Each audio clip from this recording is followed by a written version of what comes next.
For the next few minutes, you will be experiencing stupidity. I am not responsible for any brain cells lost in the watching of this video. People are really not going to like this. You're not being oppressed by the top 2% of society. You're being oppressed by the bottom 2% of society. Yeah. And the bottom 2% of society have caused all of the manifest problems in your lives are caused by the bottom 2% in society. That's right. This bitch thinks he's so smart, it kind of irritates me. And he's wrong, that's the craziest part. He's arguing amongst a fallacy, and he's trying to play it off as if it's a fact. This is composition error, alright? Just because most day-to-day negative interactions come from that person that you see every day, doesn't automatically mean that the ordinary people that you see every day are the primary source of society's problems, right? You can't use individual experiences to necessarily explain systemic outcomes. That's just not how that works. But I feel as though that's something I understood at the age of 16. It's insane that I gotta explain this to you. But as well, there's another fallacy that you can fit into play here, right? You are confusing immediate cause with root cause, though. You're pointing at the person you directly interact with, like I say, the person that hit your car, or like you say, the thief that wants to steal your wallet or your money or whatever, and simply stating that it's their fault why oppression exists and they're oppressing a majority of society. It's kind of stupid, because as a result of looking at the direct cause and ignoring the root cause is the top 2%, right or wrong? And that's my issue with this tape. You're pointing at the person collecting the rent and saying, see, that's who's affecting your life. I'm asking why the rent even got high in the first place, right? Because if rent goes up $400 in the next month, the person that's going to deliver the news to me is my landlord, and that's the person that I'm seeing with my eyes, so that's the person that I would direct that energy of anger towards, correct? But did my landlord single-handedly choose to create this housing market for them? Or for me, did they create the zoning laws? Is the interest rate completely in their controls? Is the housing shortage done by them? Like, there's a lot that goes into this system. That's why it's called a system. So you can't blame the person that you're looking at for the entirety of the system, because it all plays a part. So it's really the bottom 2% might be the people you interact with every day, sure, but the top 2% are often influencing the environment that those interactions happen with, and that those 2% that you interact with fucking existed. Last time I checked, it's not Elon Musk stealing bikes and living outside the 7-Eleven trying to stab people. No, you're actually so fucking right about that. Elon Musk isn't outside of robbing people, or else he would throw away all the power and leverage that he held over the people of America. But instead, he could determine how much electricity a city-sized AI cluster will consume from you, how much water gets used for the cooling that can keep that system running, and what information billions of users decide to see on Twitter.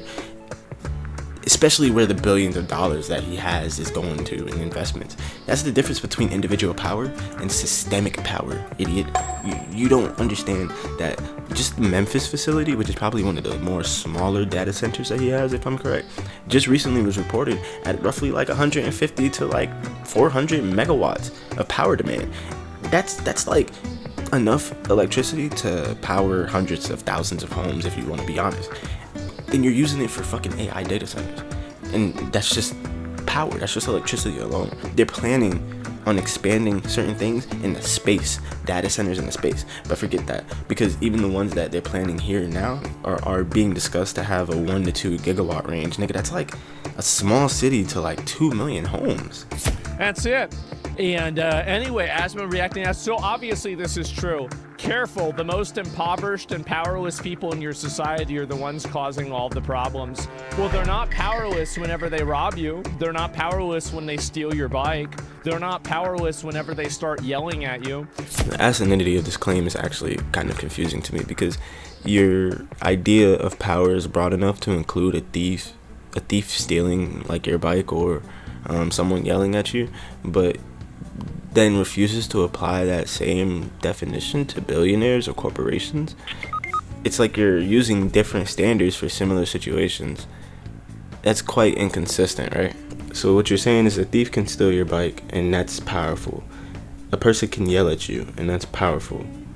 But a billionaire is powerless when they can influence a company that you work for or that you consume from. A government is powerless when they have the ability to start a war and possibly put you in it. I mean, not you, because you're a little bit older, but you know what I mean. The point is that power exists at different scales. Power is not all of a sudden weakness just because it's indirect, in my personal opinion, and I feel like many others, because you see it throughout just generality. Power bleeds more than it is direct. And before you try to pull some bullshit excuses on me, let me make it make sense for you, okay? A mugger could steal your wallet, and you will be the one victim that has to suffer in a specific situation. But if a company decides to suppress wages for industry that you work for, then that's millions of workers that have to earn less. Technically, millions of people that have just been robbed by that specific corporation, if you would look at it that way. Right? A scammer could take $500 from you directly, and that would be direct damage. But a financial crisis can wipe out jobs and retirement savings, and that's society-wide damage. You know, certain people, like I said, investing into stocks have a lot more control over markets than we believe they do. A guy could punch you and cause immediate injury, but if a government like ours starts a war right now, they could throw you out there, and thousands of others or millions others are now affected and dead as a result of their hands. That's not a punch. So you let me know which one is true power.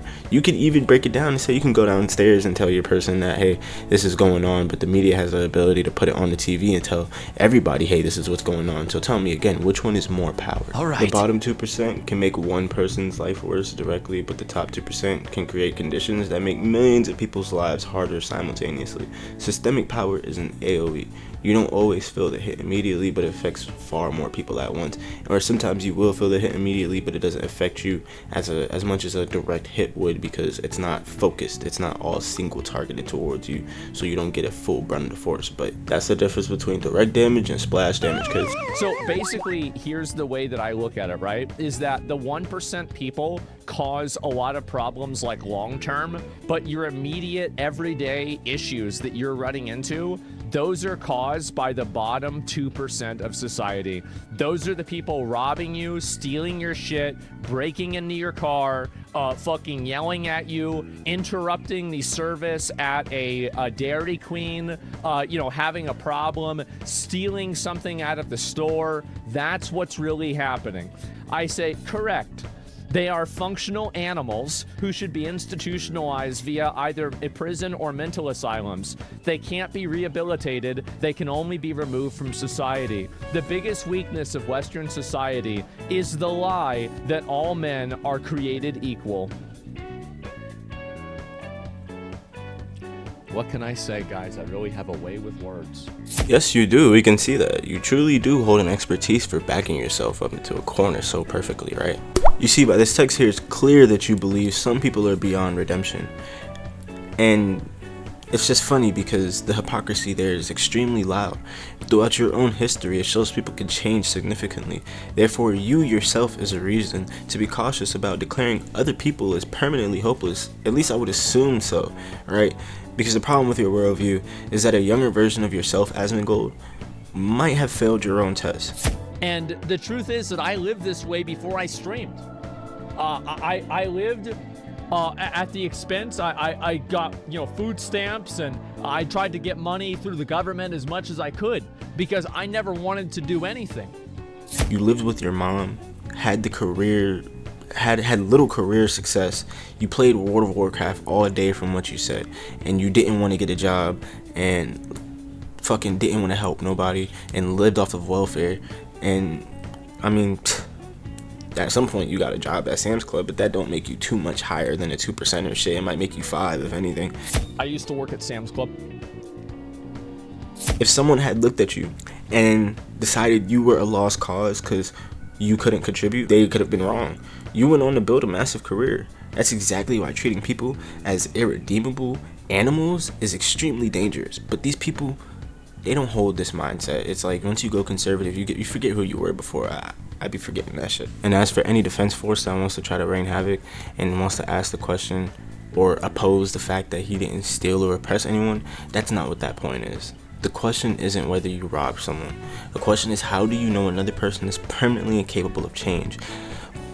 You were not judged solely by your worst period. You were allowed to develop, mature, and become way more of a productive person than you were at that time.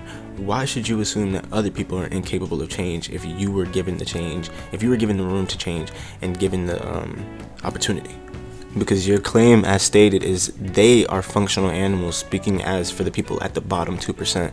So it's not a a specific criteria, you're not even speaking about people that solely harm or oppress other people. Now with this specific message, you literally are talking about the bottom 2%, because now, at least with what you're saying, this rhetoric that you're pushing is that the bottom 2% are responsible for a majority of all of this that happens. So now let's say